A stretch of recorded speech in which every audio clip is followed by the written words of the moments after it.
Okay, tools that you use in the toolbox. Remember, the toolbox in the application when you're in when you're in Corel Photo Paint and Corel Draw, the toolbox would be on the left side right here. So we're going to continue part 3, tools in the toolbox. Okay. Not as wacky today, so sorry about last time. Got a little wacky. Shape tools. The rectangle tool. This is the rectangle tool, obviously. The rectangle tool lets you draw square or rectangular shapes. Pretty obvious. The ellipse tool. The ellipse tool lets you draw circular or elliptical shapes. The polygon tool. The polygon tool lets you draw polygons. As we continue, here's one that's different. The line tool. I gotta commit that to memory. I'll never remember that. I gotta commit it to memory over and over and over again. Over and over again. The line tool. What is that? Looks like the head of a pencil. The line tool. The line tool. The line tool. What does it do? The line tool lets you draw single or joined straight line segments using the foreground color. I don't know if that's comprehensive enough to understand it like you would want to understand it. So that forces us to just memorize, commit to memory the line tool. It's got these lines on the bottom, and it's got like the head of a pencil. So that's the line tool. The line tool lets you draw single. Again, the line tool lets you draw single or joined straight line segments, not curved. The line tool lets you draw single or joined straight line segments using the foreground color. Okay. The path tool. Now this we see quite often in Corel Draw. The path tool. The path tool lets you create and edit paths. And this is not showing any kind of real how-to. It's just giving an example. This is the path tool. It's a line with a node, a curved line with a node, a square node with an arrow pointing toward the node. That's the path tool. The path tool lets you create and edit paths. This would be a path between nodes, I believe. The eraser tool looks just like an eraser. The eraser tool. The eraser tool lets you erase image areas or object areas to reveal the object or background underneath. So if you have an object underneath this leaf, it would show that. If you just have a transparent background or a white background, it will reveal obviously there's a white background behind this maple leaf, this red maple leaf. They are erasing around this maple leaf. That's one way you can use the eraser tool. I think there's There's many things you can do with an eraser tool, like including feathering and all that kind of stuff. Look forward to that one. Interactive transparency tools. So this is plural. This is part of your toolbox. These tools in your toolbox. The interactive transparency tools.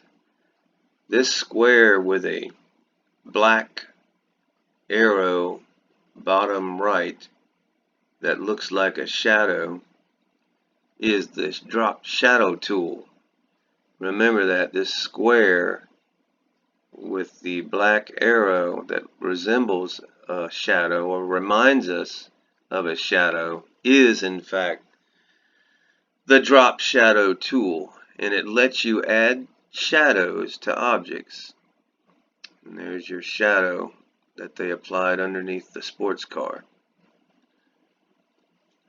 This is the object transparency tool. The object transparency tool. The object transparency tool lets you gradually fade the colors of objects to reveal image areas underneath. I think this is one of the coolest things that you can do on t-shirts, is to give you the opportunity to blend images and create like custom collage. Is that how you pronounce that? Custom collage with different photos and blend them together. This tool, I haven't mastered it by any means yet, but I hope to. The object transparency tool lets you gradually fade the colors of objects to reveal image areas underneath. The color transparency tool. This is the color transparency tool. This is the object transparency tool. The object transparency tool. Excuse me. This is the color transparency tool. And the color transparency tool lets you make pixels with a specific color value in an object transparent.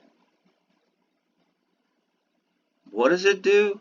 The color transparency tool lets you make pixels with a specific color value in an object transparent. So I can pick a specific color pixel, or a pixel with a specific color value.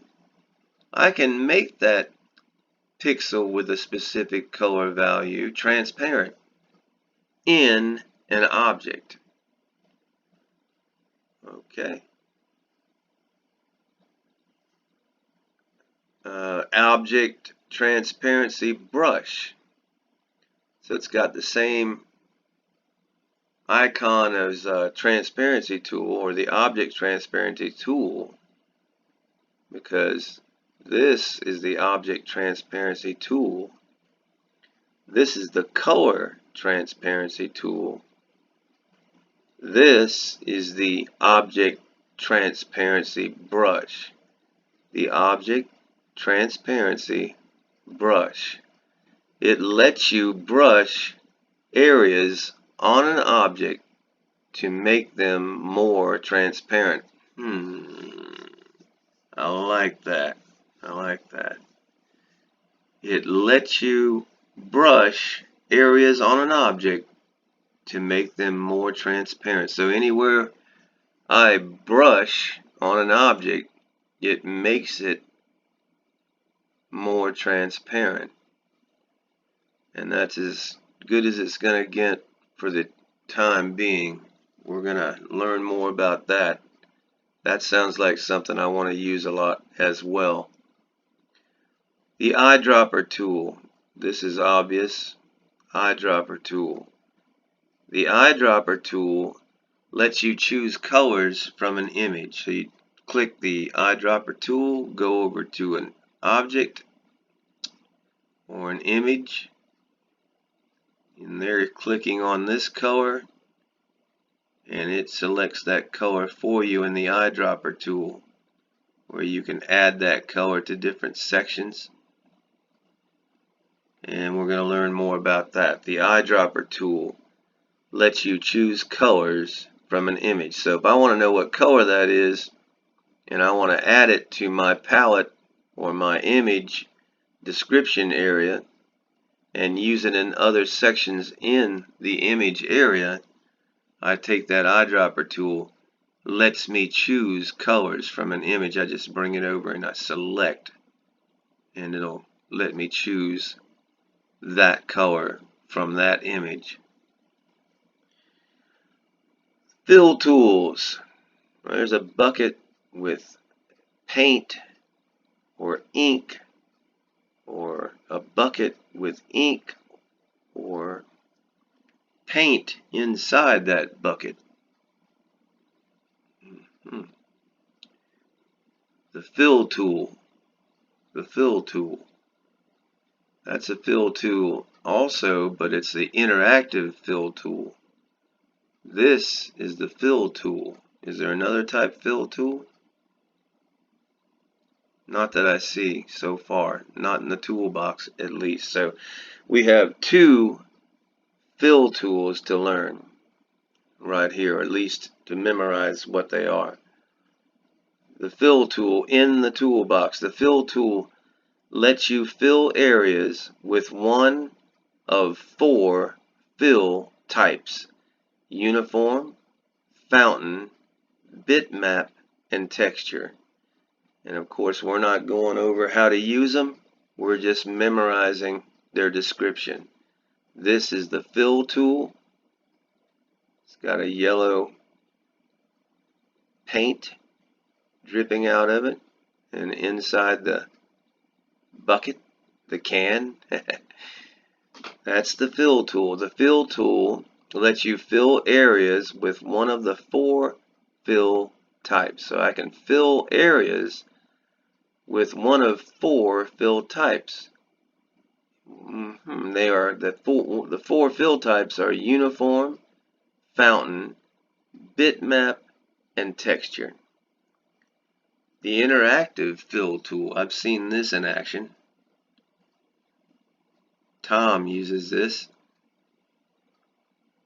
quite a bit in demonstrating and teaching Corel Draw at Advanced T-shirts. Tom, good man.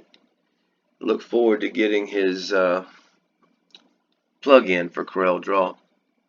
I think it's I love supporting small businesses like him, and he's turned into a heck of a teacher. Great teacher. But I don't see a lot or enough for me for photo paint, so that's why we're doing this. So the interactive fill tool lets you apply a gradient to the entire image, object, or selection. Well, I like that. To the entire image. It's a gradient fill. Gradient fill. Okay. There's your interactive fill tool. Lets you apply a gradient fill to the entire image. There's a gradient, obviously, from dark to light. The interactive fill tool lets you apply a gradient fill to the entire image, object, or selection. Now, still part of the toolbox, in the color control area of the toolbox, we're going to go to the color control area of the toolbox. And what do we come to? The foreground color swatch and the background color swatch. Oh, wow. And then we'll be done with the toolbox. We just got to cover this, and then our next lesson will be on property bar. So this will wrap this when we're done. The foreground color swatch. Foreground color. So that foreground means it's ahead. It's in front of the background color. The background color is white in this example, and the foreground color is black. The fill color, I don't know what that means yet. It means whatever you fill with the foreground color with, or the background color. Reset color, well, of course, learn about that too right now. So, the foreground color swatch. The foreground color swatch. Memorize that icon, that image. The foreground color swatch displays the current foreground color, which applies to all paint tools and text. The foreground color swatch displays the current foreground color, which applies to all paint tools and text. The background color swatch displays the current background color, which is shown when you erase portions of the background or increase the paper size. So that might help me figure out how to make a transparent background without saving it as a certain file type maybe. The background color swatch displays the current background color, which is shown when you erase portions of the background or increase the paper size. The background color swatch displays the current background color, which is shown when you erase portions of the background or increase the paper size.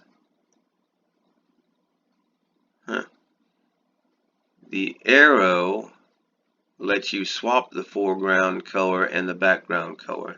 The arrow does. What arrow? I'm not sure. The arrow, maybe it's this arrow. I'm not sure. It might be, you can just click back and forth. We'll find out. The arrow lets you swap the foreground color and the background color. The fill color swatch displays the current fill color, which applies to the shape and fill tools. The fill color swatch displays the current fill color, and that fill color applies to the shape and fill tools.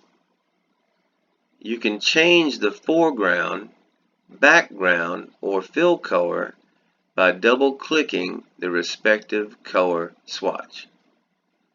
So if I double-click here, I can change the color. If I double-click here, I can change the foreground color.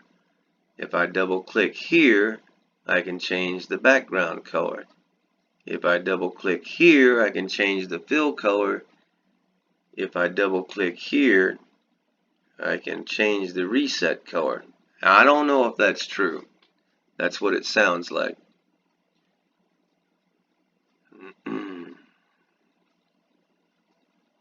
You can change the foreground, background, or fill color by double-clicking the respective color swatch. Oh, okay. I think it means you would click here and then click over to the color swatch by double-clicking the color swatch.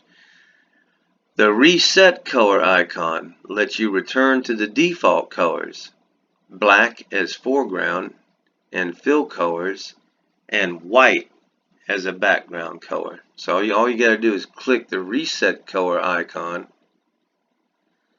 and that lets you return to the default colors, and the default colors are black as foreground and fill colors, and white as the background color.